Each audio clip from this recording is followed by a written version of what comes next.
Everybody loves a Southern storyteller. Everybody loves a Southerner who can tell a good story. That tradition is something that I am very honored to be a part of. There is no place more suited to tell a story than the South. That voice belongs to a writer from coastal Virginia named S.A. Cosby.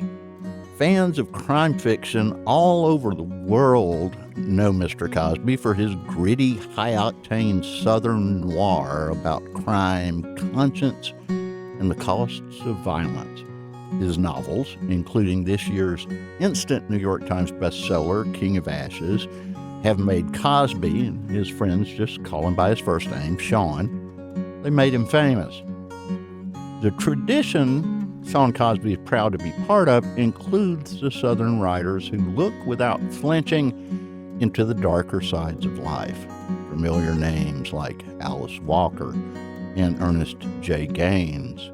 Sean also considers early Southern blues singers like Lead Belly and Son House and Robert Johnson as part of that group.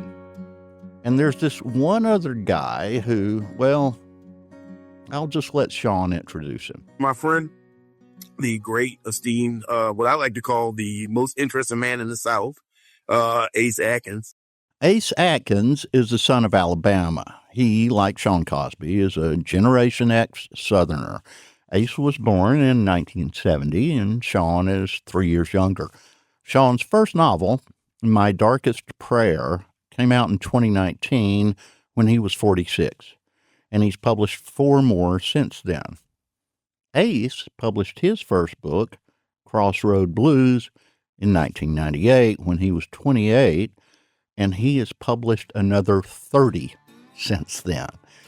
Now, Atkins played defensive end for the 1993 Auburn Tigers football team, and that team went undefeated, but famously could not claim the national championship because the NCAA had put Auburn on probation for recruiting violations. Atkins went from playing SEC football to writing about the sport for the St. Petersburg Times in Florida. And then he took a job covering the crime beat for the Tampa Tribune. Crossroad Blues and the 3 novels that followed it were based on a character named Nick Travers. Nick is the former NFL player for the New Orleans Saints who stays in the Crescent City working as a blues historian and, let's put this phrase in quote marks, a part-time detective. Then Atkins began his highly popular Quinn Colson series about a rural sheriff in North Mississippi in 2011, with 11 books published through 2021. And I, being hopelessly addicted to the Quinn Colson series, am hoping that those books will continue. Atkins has also written 5 standalone books starting in 2006. One of them, Let the Devil Ride, was a big hit in 2024 and is being developed into a TV series. And when the famous crime writer Robert B. Parker died in 2010, after writing 40 novels and part of a 41st about a private investigator named Spencer, whose first name is never revealed, the Parker estate hired Atkins to keep the series going. So between 2012's Lullaby through 2022's Bye Bye Baby, Ace has also written 10 Spencer books. Crime fiction is big business, if you haven't figured that out by now. It's a long tradition that goes back to Edgar Allan Poe and beyond. There are some literary snobs who look down on crime fiction, but Ace Atkins thinks those people are wrong, and I agree with him. I always tell people when they say, like, oh, I don't read crime novels, I don't like mystery books, I read more serious books. I said, look, the limitation of a crime novel is in the hands of the author. The author can make it as deep and philosophical as they want to, but that's the skill of the writer. That's not a limitation of the genre. There are many crime writers, but Southern crime writers are a special breed. The greatest ones understand that when you unspool a mystery in the South, the present rubs up against history. Their stories dig into race and class and faith and family. And Ace Atkins and S.A. Cosby are two of that rare breed. Both of them are masters of a gritty subgenre of crime fiction, with roots in the work of writers such as Dashiell Hammett and Raymond Chandler. Hammett and Chandler's dark, moody novels inspired the great films of the 1940s starring actors like Humphrey Bogart. Unforgettable movies such as The Maltese Falcon and The Big Sleep, which French film critics of that era dubbed film noir, or dark cinema. And from that tradition has emerged the modern literary term Southern noir. And it makes sense because, after all, it was William Faulkner who wrote the screenplay of Raymond Chandler's book, The Big Sleep, where Bogart and Lauren Bacall generated so much heat. Do you always think you can handle people like trained seals? Uh-huh. I usually get away with it, too. How nice for you. You will find lots of such snappy dialogue in the works of Ace Atkins and S.A. Cosby, but with his latest book, Everybody Wants to Rule the World, Ace changes the landscape for the story. This novel drops us into the Atlanta suburbs of the 1980s, and the main character isn't a sheriff or a private eye. It's a 14-year-old boy who is absolutely convinced that his mom's new boyfriend is a Russian spy, a KGB plant. Everybody Wants to Rule the World pulls its title, of course, from a hit song of the 1980s, and it's built from the Cold War paranoia of that era. Movies on VHS tapes, the way Gen X kids were half feral and wholly unsupervised. But underneath all that fun, watching the Goonies and Red Dawn and Prince videos on MTV, Ace gets down to the question that runs underneath his best novels. Who belongs in the Southern story and who gets erased?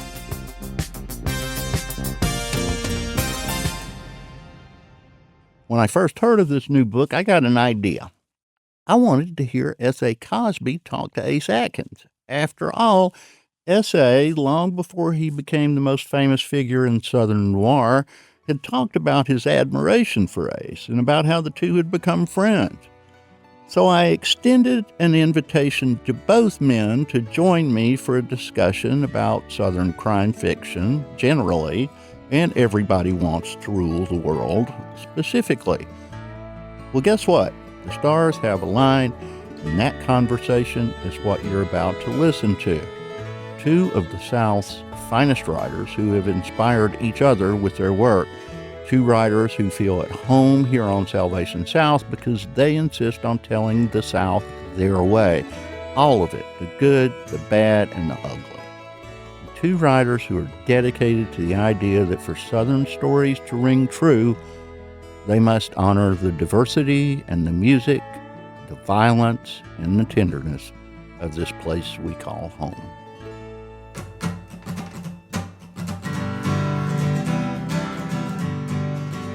I'm Chuck Reese, and welcome to Salvation South Deluxe, a series of longer, in-depth pieces which we add to our regular podcast feed.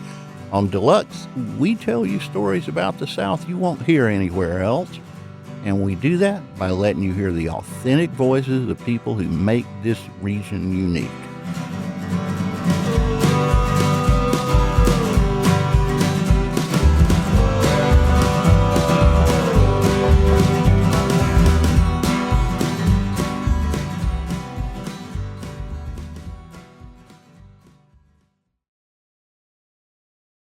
I'm just going to let Sean Cosby take center stage here.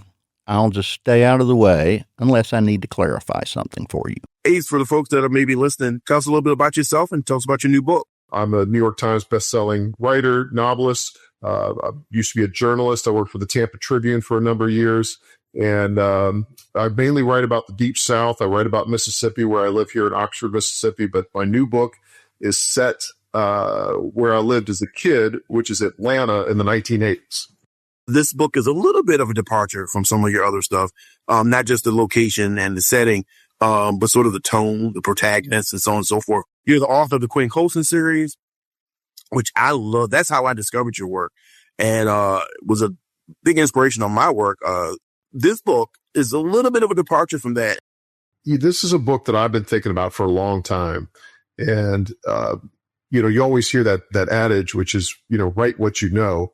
And I don't always do that. I've written about things that are different. I've written books that have been set in the 30s and the 20s and the 50s and involve a lot of research. But when I was a kid, I lived outside Atlanta. I lived in the suburbs. My family, my dad was had retired from being a football coach, and he worked for the San Francisco 49ers, and we relocated back to the South.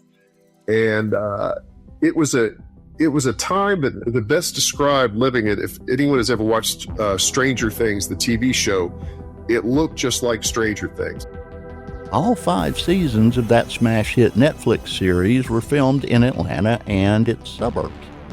And even the mall that they use is the mall where I used to go when I was a kid. Everything looks just spot on. Being a Gen Xer, being a young teenager in the mid-'80s, for me, it was a very interesting time with pop culture, with movies and books and TV shows.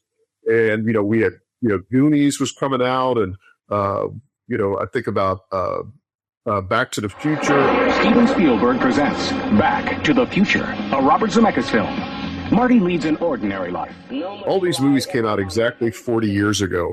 So for me, 1985 was a very pivotal year. And that's also about the same time, Sean, I don't know when you really got into books, but for me, that was in the mid-'80s, and so much of it were spy novels. And everything, the Cold War was just such a big deal. And the movies like Red Dawn, where we're thinking about, what the Russians going to invade us sometime. That was just always on my mind. And so that's what I wanted to capture. I was funny that you mentioned Red Dawn, because that's one of my foundational movies as a kid, as a man of a certain age. 50 something. But this is the emergency broadcast system. We are under attack by conventional forces of the Russian army. It is believed the lead were disguised. But movies like Red Dawn, who took advantage of the continuing, or the residual Red Scare in America. We had the 80s was the age of Reagan, and Reagan was a virulent anti-communist, and entertainment sort of took on that perspective.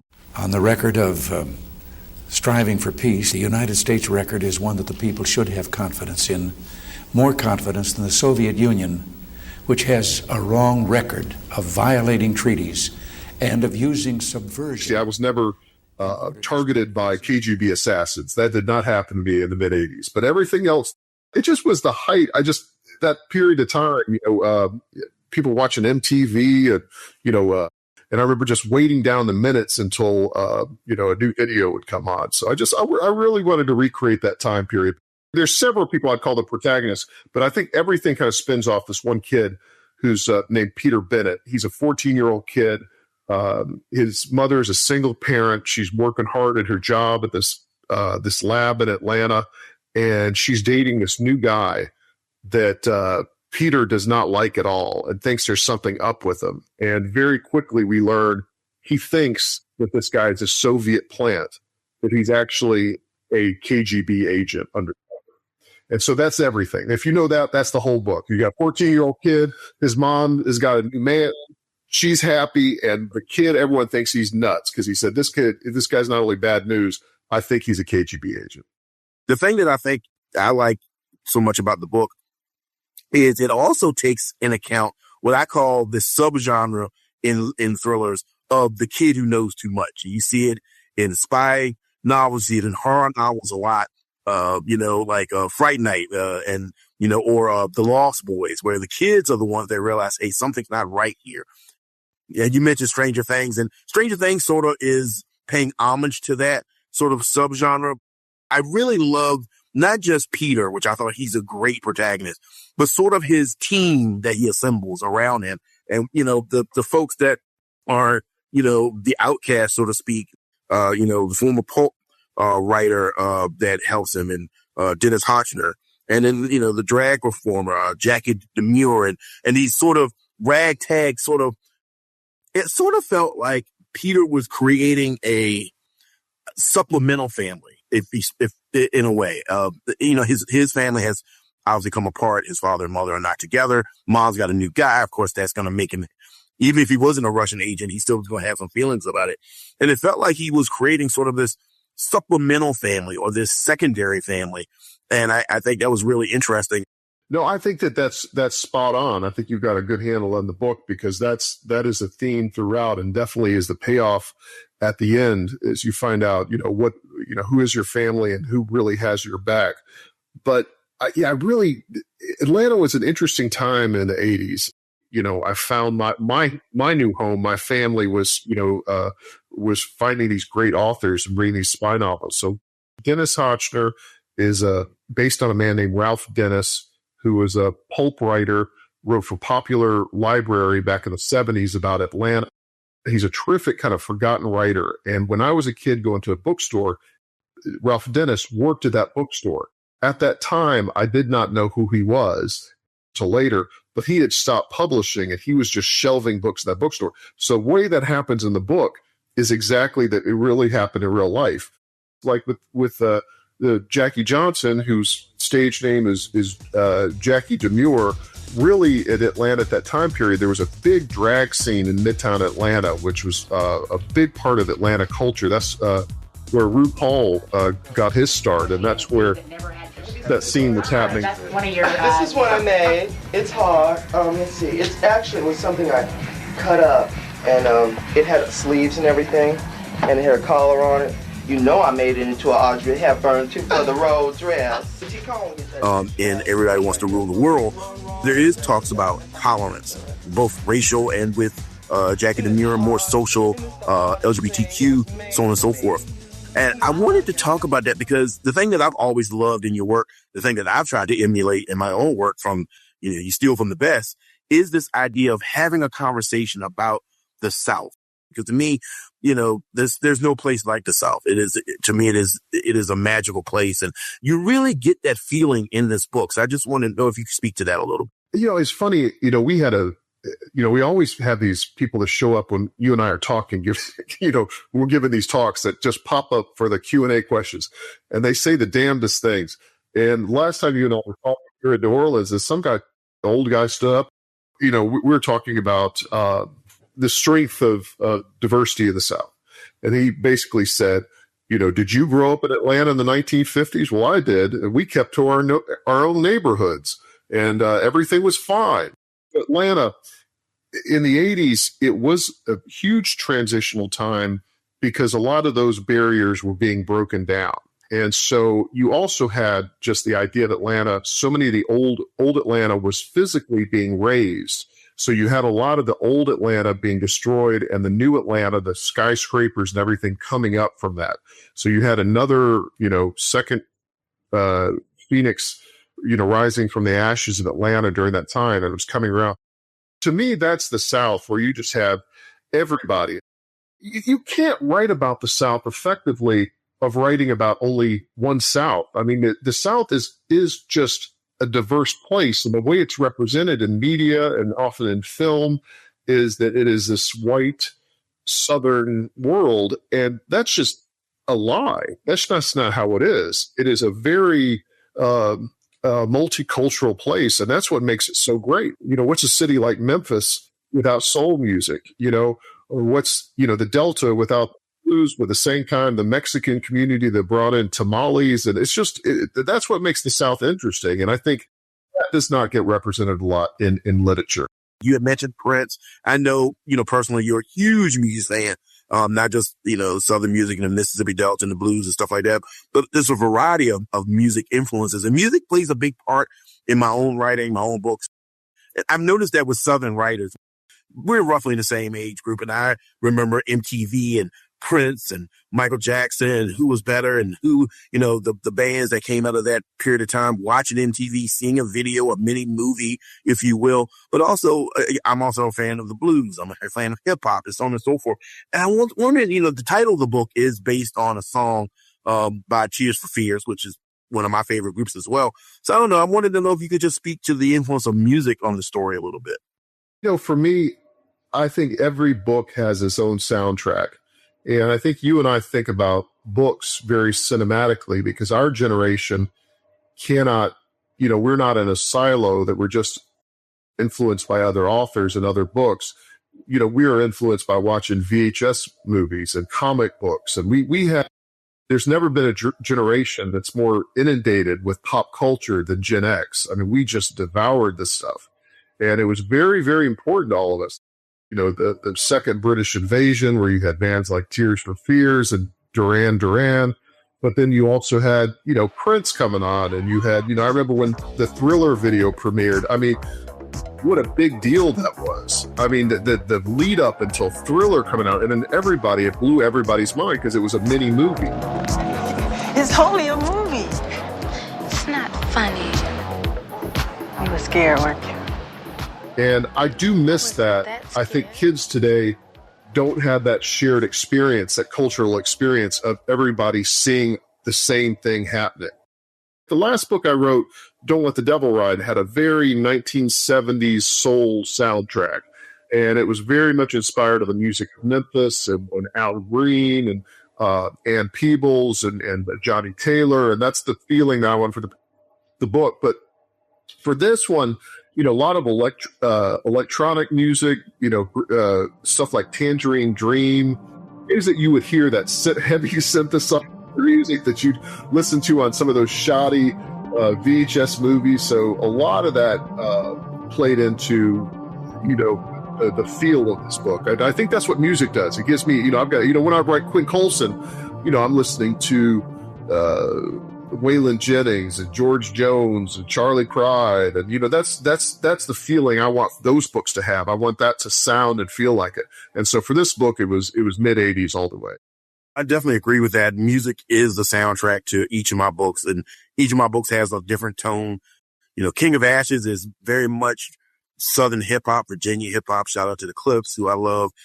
Whereas All of a Sudden It's Bleed was very bluesy, very much Robert Johnson and Lead Belly and Son House, but also more modern sort of blues and R&B artists as well. So I even make playlists up for myself for my books on different audio platforms. And so music definitely does drive not only the story, but the dialogue, the rhythm of the book. I went to the crossroads. Salvation South Deluxe will be right back after this short break.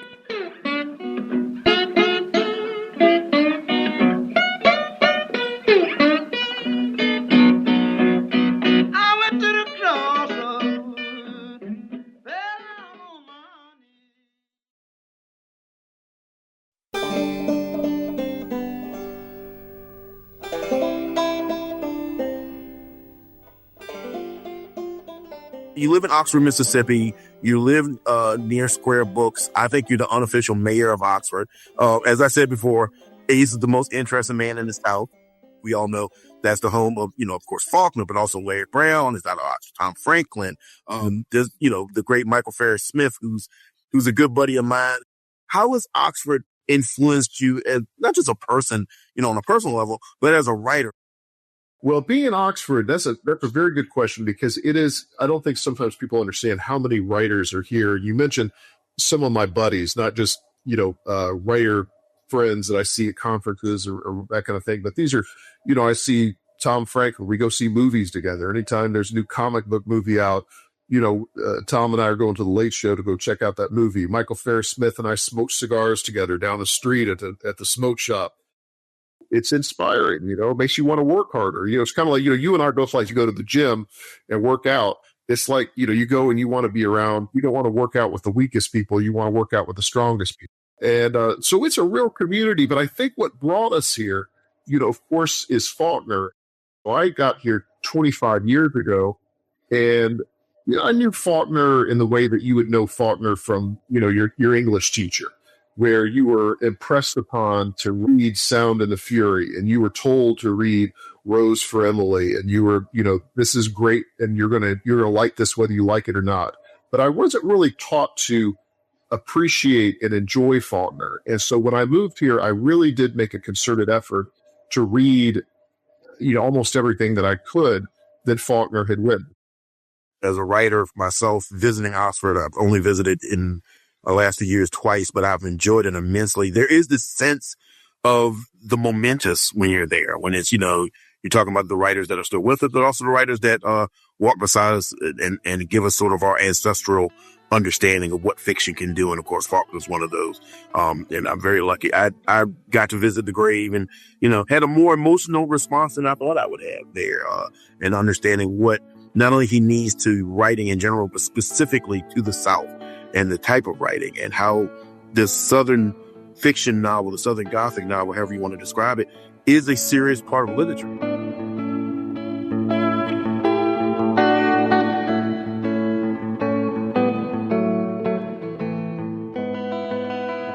Whenever I read an Ace Atkins book, whether it's a Quinn Coulson book, whether it's a standalone, whether it's a historical novel, whether it's even straying into the world of Spencer, there are things that I know I'm going to get. And one of the things I'm going to get is really, really inciting suspense and really what I call sort of plaintive violence that is real and raw. It's not the 30-page, fist fights, so on and so forth.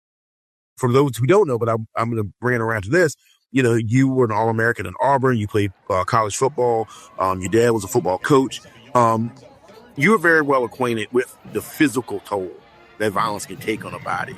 And I was wondering, I'm sure it does, how does that influence your writing? The actual understanding of the physics of when two immovable force meets a unstoppable object, so to speak. I appreciate you calling me an All-American. I was not an All-American. I was not on a good team, but I'll take it. It's been over 30 years. You just get better and better in your memory. So, I'm an MVP now in my mind. I think football, it is a good thing to be up close. I mean, it's a very violent game, and playing in the SEC is no picnic. I still have some injuries from that. You do this so well too. Like in the King of Ashes, when you talk about, with law enforcement, how they actually act and the way that they are complex. They're not always good guys. They're humans that have their own motivations and are sometimes playing both sides. When I left Auburn, I went down to Tampa and I was a crime reporter for the Tampa Tribune. And every day I saw how violence played out, whether it was a shooting outside of a club, whether it was a domestic dispute, a kidnapping, just everything. And you saw that stuff up close. And for me, that's really what changed my perspective, where, the ripple effects of crime. And in your books, it's so prevalent and honest and brutal the way that affects people. As a reporter, I got to cover some things that were, hard to even comprehend. Violence, and you got this in every single book you've ever written, is never neat, and it is not clean, and it is not. I think it goes back for our influences with Chandler and Hammett, where they took the violence out of the drawing room and put it into the back alley, and they put it in the hands of real people and real criminals. And I loved King of Ashes for all the realism and the bloodiness and the ripple effects of how it truly affects people's lives, physically and mentally and psychologically, and buried secrets. Those are the kind of books I like to read. I think often I will pick up a book where it does not feel real to me, does not feel like this would have really happened, and I just don't have time for it. King of Ashes, man, one of my favorite books of the last few years. I think this may be my favorite you've done. Oh man, gosh, thank you so much. I want to come back over to Everybody Wants to Rule the World, because I don't want people listening to think that it's this, dour, sort of brutal. There is some violence, there is some danger, but again, it feels within the realm of the world that you've created of, 85, 86 Atlanta. I wanted to talk a little bit about the protagonist again. He's not the overly precocious kid. He's not, Encyclopedia Brown, for again, dating myself for those out there who read those books as kids, but he's smart and he's charismatic. And I think he is, for me, what I take from him is he reminds me of again, going back to comic books, He's maybe not the hero that you may want, but he's the hero we deserve in this book. How much of you at that time is in Peter on a personal level? How much is Peter, a little ace, so to speak? I think Peter's pretty spot on of me at that time period. He probably is a little bit more adventurous, a little bit more cunning. Peter's pop culture interest, reading these spy books that he was, with John le Carré and Martin Cruz Smith and Ian Fleming. That was me. His, appreciation of all things Prince. That was me. Loved Prince. Jackson Prince debate. Man, I would talk your ear off to tell you why Prince was so much better. I never meant to call you when you sorrow.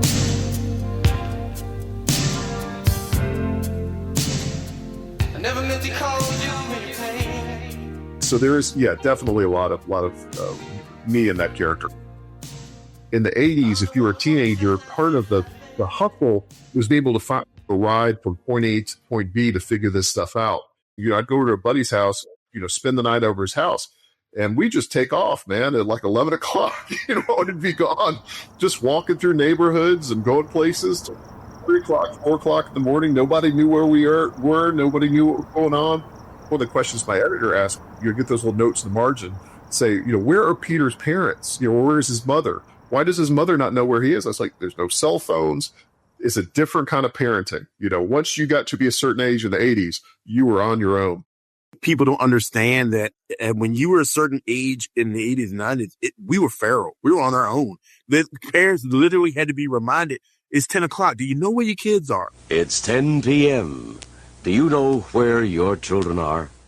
It was a different time without cell phones, without surveillance, without find you apps and follow you apps and so on and so forth. I do think there's a sense of independent streak that runs through Gen Xers that comes directly from the world that we lived in.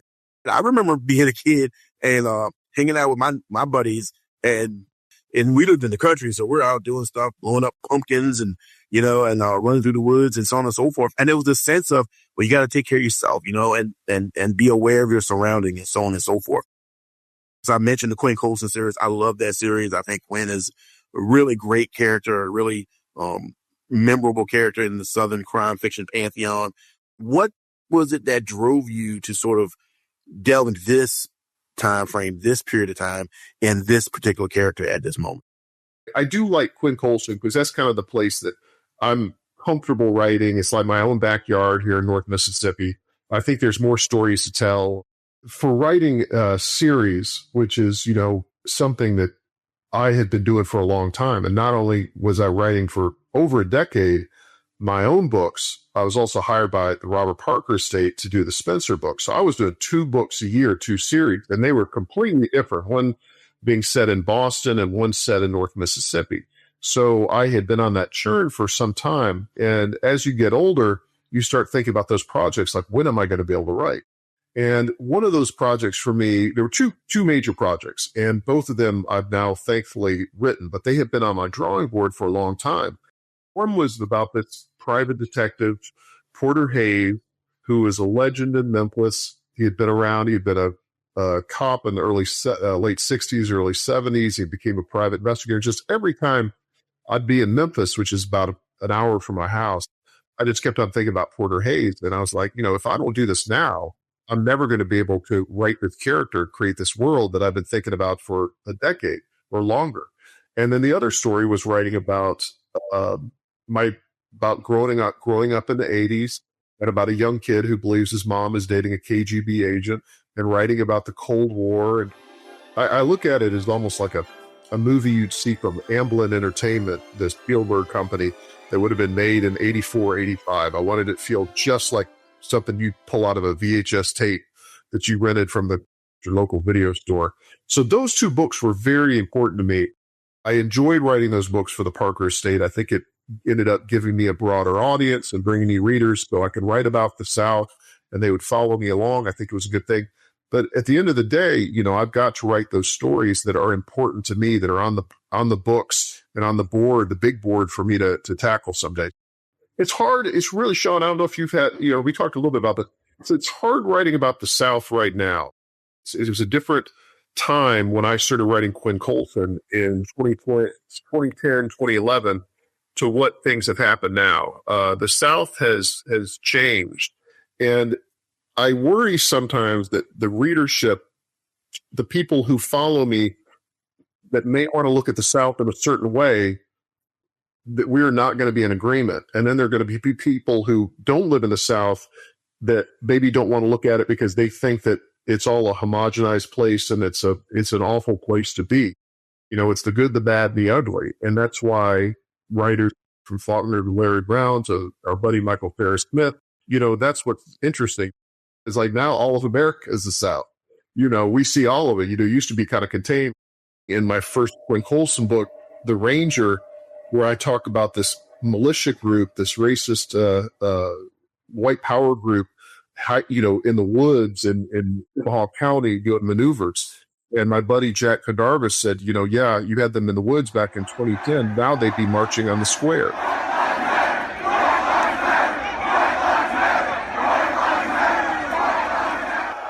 And I think that's where we've gone. I think there's been several steps forward, and now we've taken several steps back. And I think things that I think would have been culturally abhorrent and shocking 10 to 15 years ago are now going to be socially acceptable. It's a weird place where I'm in because I get people.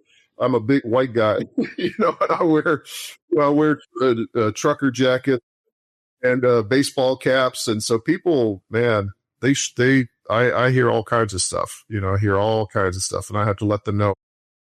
Yeah, you're right.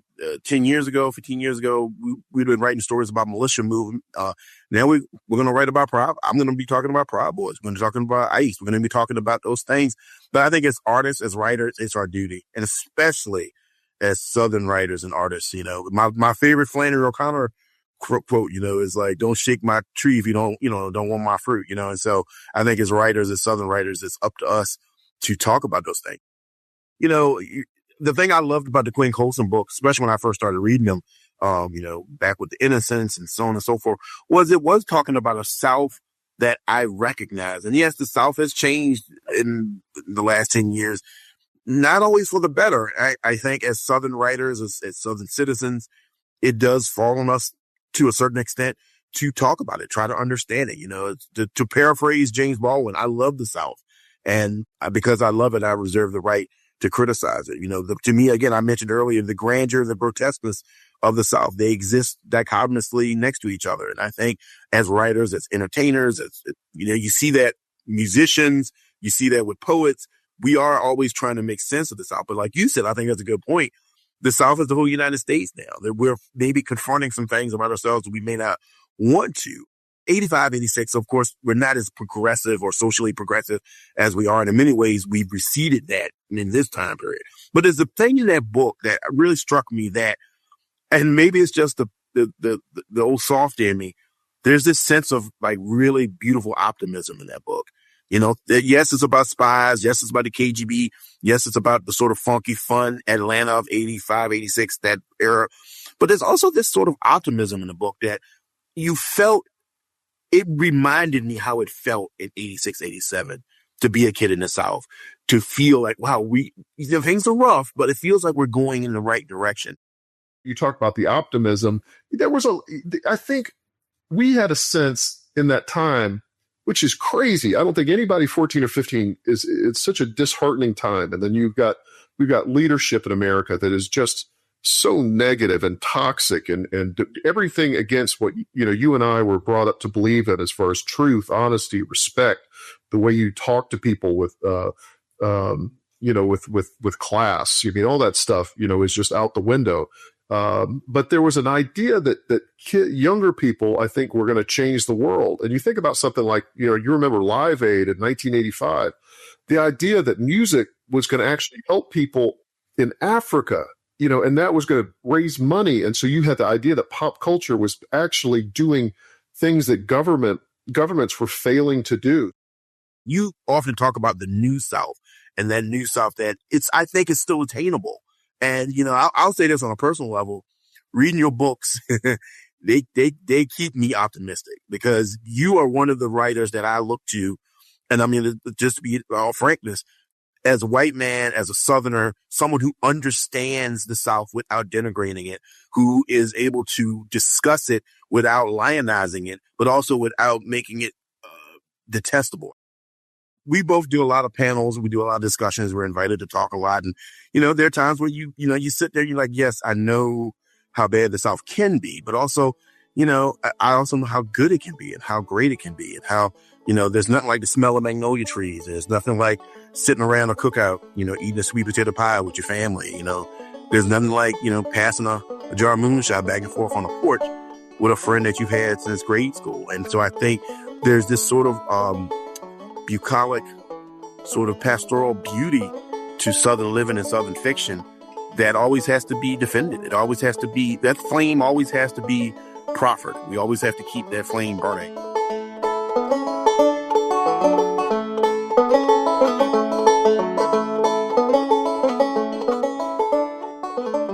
As a reader, I am grateful that S.A. Cosby and Ace Atkins never shy away from talking about those things.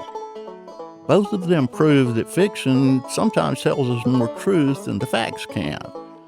And I would be remiss if I did not include this next piece from their conversation, in which Sean Cosby offers gratitude to Ace for some very specific inspiration. In 2023, Cosby released his fourth novel, All the Sinners Bleed, and it became a huge hit, landing on bestseller lists and a host of Best Books of the Year lists, and a 9-part Netflix series based on that book just went into production. And the main character in All the Sinners Bleed is Titus Crown, a black former FBI agent who comes home to rural Virginia to care for his ailing father and soon becomes his home county's sheriff. It turns out that Cosby modeled Titus Crown on Ace Atkins' sheriff, Quinn Coulson. Quinn Coulson was a huge influence on Titus Crown. And if Titus makes a return appearance, which I'm being asked about, it's really because you were able to show me how to write a modern policeman in the world that we exist in now, where maybe cops aren't always doing the right things, and to show a cop or show a sheriff who really does take that job seriously, who is, taking up almost a Christian mantle of doing for the least of us. And a lot of what Quinn and what he's about definitely helped influence who Titus is. So I want to say thank you for that. Appreciate that very much. When I heard that, something important hit me. Both these writers are very careful about how they build their fictional heroes.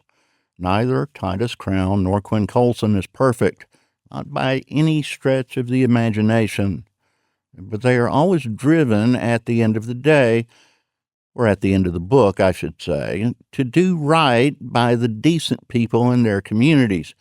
Doesn't matter how much money they got, or who they know, or what color they are. I treasure characters like that in Southern literature. They mean something. They have significance. And if I can get that from a novel that is delightful to read and impossible to put down, then so much the better.